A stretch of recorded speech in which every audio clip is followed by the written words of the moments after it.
1er mars 2026, le peuple d'Afrique recevait nos salutations.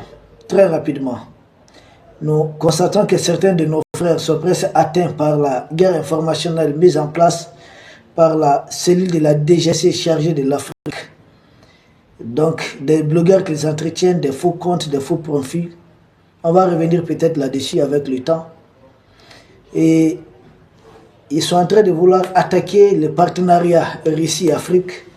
Ah, il faut avoir des inquiétudes. Quand c'était le cas avec la Syrie, avec le Venezuela, ils mélangent tout à la fois. Aucun de ces théâtres d'opération n'est pareil à un autre. Ce qu'ils veulent voir sur le terrain en réalité, d'abord le cas de Bachar al-Assad, qui est alawite, la majorité de la Syrie est sunnite, les Djoulani là sont des sunnites, donc les sunnites finalement, même ceux qui sont avec Bachar al-Assad se sont donné la main pour les déposer, et les alawites. C'est pourquoi les derniers à défendre la Syrie, et qui sont retranchés après dans certaines collines et au niveau de l'attaque où il y a eu de violents combats, ce sont les alawites et les milices iraniennes. Les alawites qui sont très proches des chiites, donc l'Iran. Ça, c'est un peu le cas de la Syrie. Donc, ce n'est pas l'armée syrienne l'armée russe de se substituer à l'armée syrienne quand même. Il faut accompagner, il faut assister. Mais du moment où l'armée syrienne même a refusé de se battre, le gouvernement a acté. Et d'ailleurs, le premier gouvernement transitoire de Djoulani, c'était le premier ministre de Bachar al-Assad. C'est lui qui a assuré l'intérim, qui a appelé à déposer les armes, tout, ils ont fait leur boulot. Venezuela, encore une fois de plus, dire que l'armée du Venezuela n'a pas été renforcée, c'est une erreur. J'ai personnellement été au Venezuela. L'armée était très renforcée, les milices étaient vraiment mobilisées, mais une fois de plus, la hiérarchie militaire a dit peut-être faire des choses qui n'ont pas été jolies, qui ne sont pas très bonnes. Vous comprenez ce que nous sommes en train de dire. Donc, le Venezuela, ça n'a pas fonctionné. Maintenant, c'est le cas de l'Iran. Beaucoup sont en train de crier.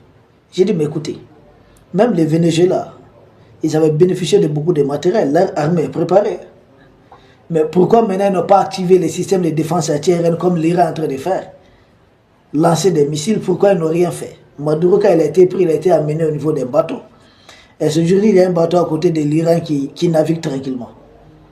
Pourquoi les Vénézuéliens n'ont pas fait l'écart de ce que les Iraniens sont en train de faire? Ont-ils refusé de riposter pour ne pas descendre peut-être l'hélico dans lequel se trouvait le président? C'est nos débats.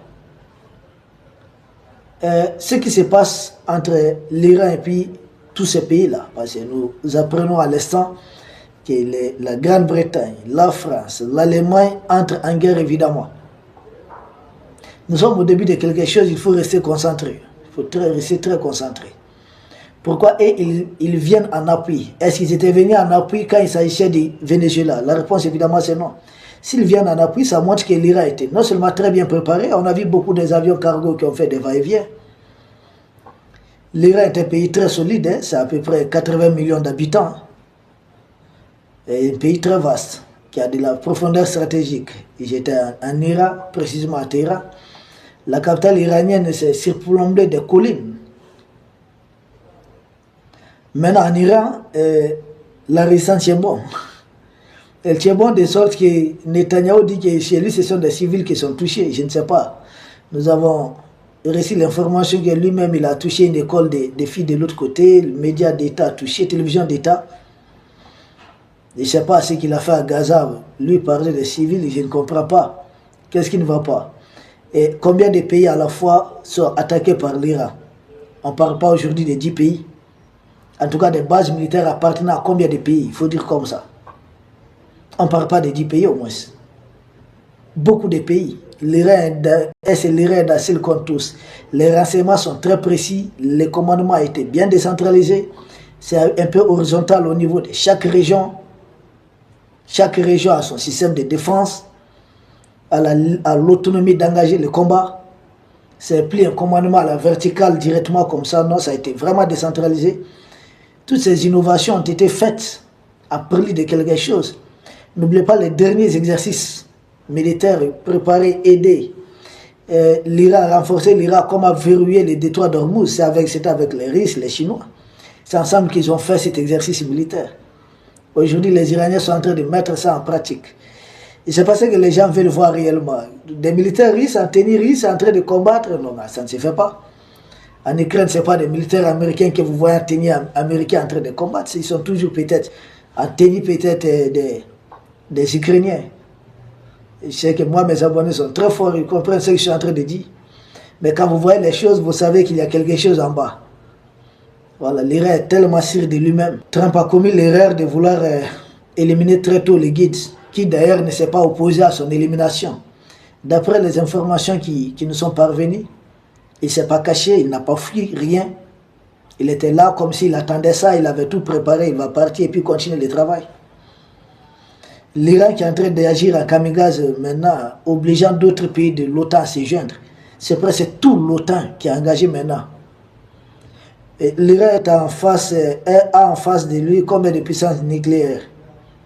Les États-Unis, l'Israël, la France, la Grande-Bretagne, 4 puissances nucléaires engagées directement. L'Iran ne panique pas. Sachez que l'Iran est bien accompagné, est très bien appuyé. Maintenant, cette guerre, je l'ai dit hier, c'est une guerre de munitions. Qui a le plus de stocks de munitions? Ce n'est pas le nombre de pays mobilisés qui compte. C'est le nombre de capacités offensives et de capacités défensives. Quel est le camp qui peut intercepter le plus d'attaques ennemies? Parce qu'une chose est d'attaquer, une chose est aussi de pouvoir se défendre. J'entends Donald Trump qui veut des discussions. Pas Trump, lui son système généralement c'est attaquer. Il provoque une onde de choc, il attaque avec force comme ce qu'il a fait au Venezuela. Et ensuite il discute. C'est quelqu'un qui a même écrit un livre dans ce sens, l'art de dealer. Il déploie des forces, si ça ne te fait pas soumettre, il essaie de t'attaquer en force, la paix par la force. Et là pour lui, il te soumet et puis vous discutez.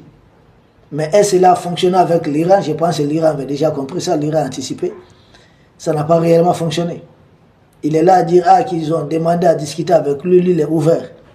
Mais nous ne voyons nulle part où ils ont demandé. On dit même peut-être c'est lui-même qui avait envoyé les Italiens. Je ne sais pas vrai ou faux. Ça reste à confirmer. Mais puisque la guerre informationnelle, nous avons les informations qui nous arrivent de partout. Prenez même le temps souvent de vérifier. Ça commence même à fatiguer, à épuiser. Parce qu'il y a beaucoup de fakes qui arrivent de gauche à droite. Il faut faire attention à ça. Pour le moment, nous savons quand même que si Donald Trump avait solidement le poids, il ne doit pas avoir besoin d'Emmanuel Macron quand même. Lui, il a tout dit que Macron, c'est un faiblard. De l'Allemagne ou bien de la Grande-Bretagne. Je peux comprendre la Grande-Bretagne, mais l'Allemagne et puis Emmanuel Macron, c'est un autre niveau. Faire participer l'Allemagne de cette façon aux opérations, après tout ce qui s'est passé, comment c'est la Seconde Guerre mondiale a pris fin, ça donne à réfléchir. Ça donne véritablement à réfléchir. Où va ce monde? Ceux qui sont derrière l'Iran, de toute façon, les Chinois savent une chose. Ils ne peuvent pas perdre la première réserve mondiale de pétrole, le Venezuela. Actuellement, deuxième réserve mondiale de pétrole, l'Arabie Saoudite avec les États-Unis. Perdre la troisième réserve mondiale de pétrole, qui est l'Iran. Et ils avaient déjà perdu quatrième réserve mondiale de pétrole, l'Irak, le Koweït, les Émirats Arabes Unis, les 6 réserves là. Si ça se retrouve entre les mains de l'oncle Sam, la Chine est en train de bâtir sa puissance sur l'économie. Contrairement à l'oncle Sam qui a tout à construire sa puissance sur les guerres. Ça ne va pas arranger la Chine. Perdre le contrôle de tous ces pétroles, ça risque d'exposer l'industrie chinoise qui sera totalement dépendante des pétroles russes. Et ça va arranger les Chinois à la longue, je ne sais pas. Ils sont alliés aux Russes. Est-ce que les Russes vont vendre exclusivement du pétrole à la Chine? En ce moment, les Indiens pourraient en manquer. Les Indiens seront obligés d'aller vers les États-Unis totalement. Et ça, c'est la fin des BRICS. Les enjeux sont énormes. Les enjeux sont très énormes. Est-ce que les pays autour de l'Iran ont intérêt à voir l'Iran vaciller totalement, tomber totalement? L'Iran a déjà été contrôlé, en tout cas, par l'oncle Sam. Les reins du